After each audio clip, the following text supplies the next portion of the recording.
Okay, today I just wanted to talk about clothing choices for forest school or the outdoors, because depending on the weather, you'll have different clothing needs, and it's important to stay cool or warm and keep yourself protected through all the seasons. So we start with the warmer weather things. Well, you might think the best option is to go with something like a t-shirt to keep it cool. In the forest areas, it's shadier and tends to be quite a bit cooler than out in the sun. So you might want to go for something a bit longer sleeved, which will also give you protection from branches and brambles and whatnot. Another kind of optional is a hat. If you're not very much out in the sunny areas or in the glades, they might not be as necessary, but walking to and from a site, it's hot weather, hat would be good. For trousers, I tend to use walking trousers all year round. They're reasonably tough, hard wearing and quite light.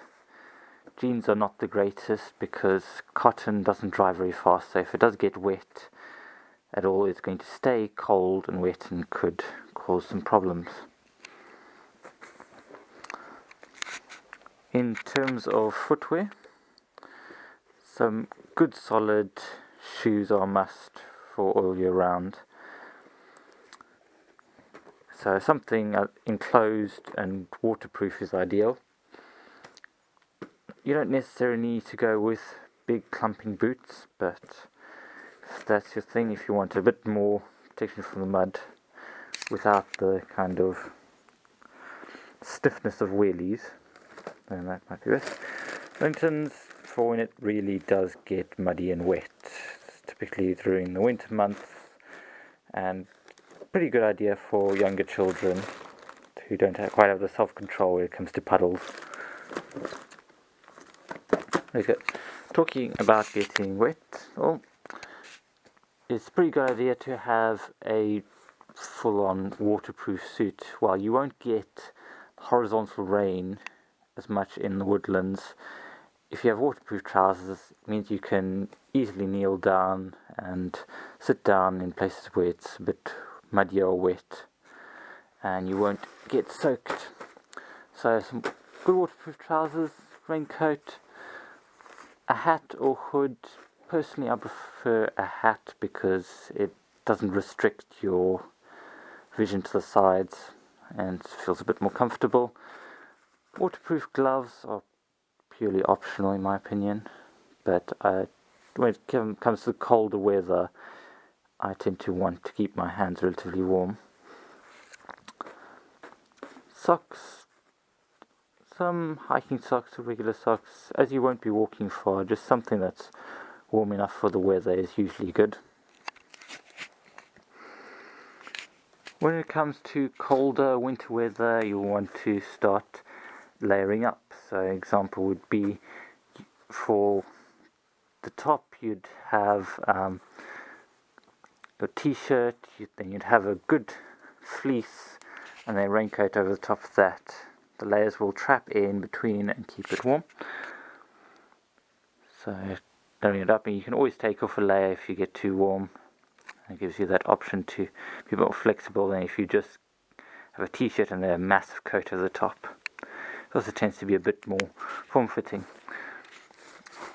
So up here I have a buff that I use as a hat. So good woolly hat, nice to keep the ears and head warm.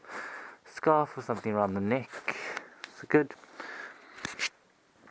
When it comes to gloves during the winter, there's quite a few options. Well, some people just really don't like the idea of gloves, and they do tend to be a bit of a faff in many situations. They can be really good when the weather gets freezing cold. So there's different types. There's sort of neoprene fabric.